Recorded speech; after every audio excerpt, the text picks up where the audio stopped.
We are still learning and exploring the depth of Michael Jackson's artistry to this day. To that point, there have been a lot of recent conversations regarding Michael's art, his work, and there have been some myths and misconceptions, specifically in regards to Michael and songwriting.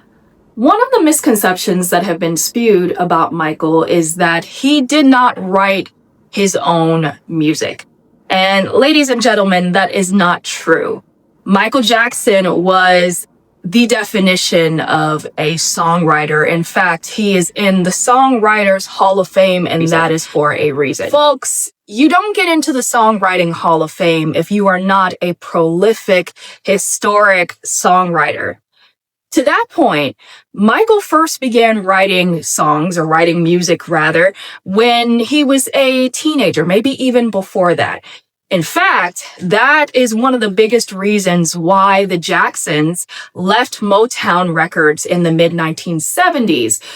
It was because they were not getting enough creative control, and one of the elements of that creative control is they were not being given the confidence, rather, to be able to write their own songs from top to bottom, which is what they wanted. Once the Jacksons left Motown and went over to Epic, they began being granted more control over the songwriting process and eventually took over that completely to where they were the ones that were pretty much writing all of their music. When we say Michael wrote a lot, we mean a lot. In fact, he told fans during a rally in 2002 that he would write roughly 120 songs per album. Michael would also sometimes write for other artists. So, for example, he wrote Diana Ross's 1982 hit Muscles. He also wrote his sister Reeby's 1984 hit Centipede. Before we get into some of the songs that Michael wrote within his own catalog, we have to first address another common misconception, which is the belief that Quincy Jones wrote all, if not most, of Michael's music. That is not true.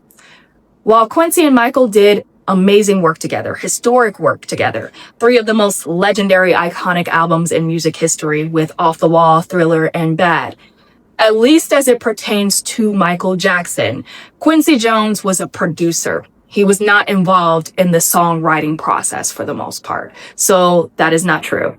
Additionally, for the last 3 solo albums of his adult career, Michael worked with Teddy Riley and Rodney Jerkins, where again, he was writing big hits all on his own. So just another myth that we wanted to clear up. And since we have that established, let's go into some of the music that Michael wrote within his catalog. Now, okay, so we're beginning with Off the Wall, which just recently officially got its diamond certification. Off the Wall was Michael's first studio album as an adult, and it came out the month that he turned 21, so August 1979. Now, on Off the Wall, Michael wrote Don't Stop Till You Get Enough, Working Day and Night, and he co-wrote Get on the Floor. And then after Off the Wall, we all know what comes next. Thriller, the biggest selling album of all time, a record that Michael Jackson holds to this day. Thriller changed the game. It changed the culture. And guess what? Michael wrote almost half of it, all by himself. The hits on Thriller that Michael self-wrote from top to bottom were Wanna Be Startin' Something, one of the most iconic songs in music history. Beat It, one of the most iconic songs in music history. Billie Jean, one of the most iconic songs in music history. And The Girl Is Mine, which is, again, that underrated track from Thriller, but still a #1. It was the duet with Paul McCartney. Yeah, Michael wrote that too.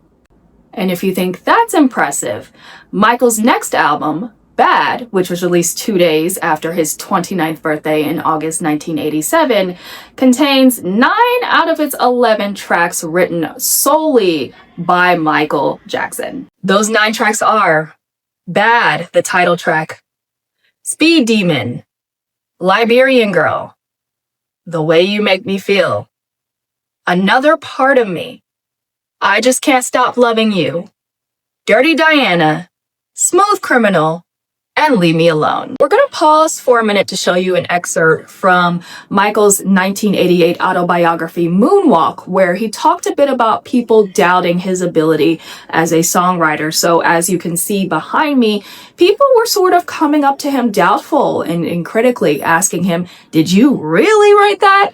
Were you the one who really wrote that? And like Michael says in the book, time wound up proving his ability. It wound up proving him right and them wrong, and just showing how amazing of a songwriter he was.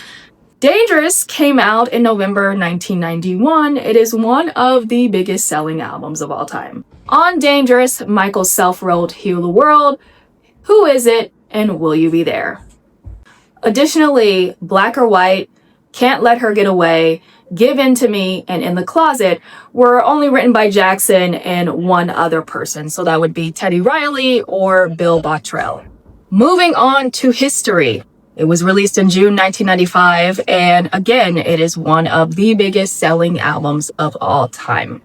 On History, Michael self-wrote 7 songs. Those 7 songs are They Don't Really Care About Us, Stranger in Moscow, DS, Money, Childhood, Earth Song, and Little Susie. Scream was a co-write between Michael, Janet, and Jimmy Jam and Terry Lewis, and Janet actually shared some footage of she and Michael working on the early makings of the track in 1993 in her documentary that aired at the top of 2022 on Lifetime. So here is a clip of Michael and Janet writing Scream. So I'm tired of the injustice, I'm tired of the scheme. Your lies are disgusting, so what does it mean? Okay, wait, let me write. When kicking me down, I got to get up. As bad as it sounds. As bad as it sounds. The whole system. The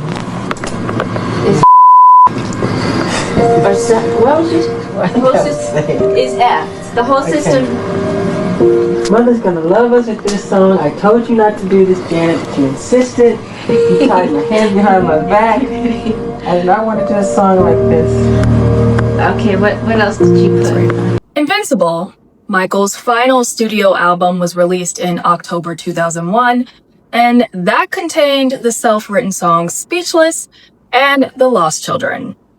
Now, keep in mind, Michael was writing roughly 120 songs per album of his own. So that means there's literally hundreds of songs that were written solely by Michael Jackson that the general public has not heard. So, in short, Michael Jackson wasn't just a songwriter.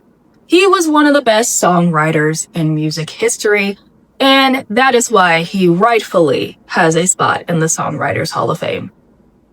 We've got plenty more of these videos coming for you in the future. But in the meantime, thanks for tuning in. And remember, facts don't lie, but people do.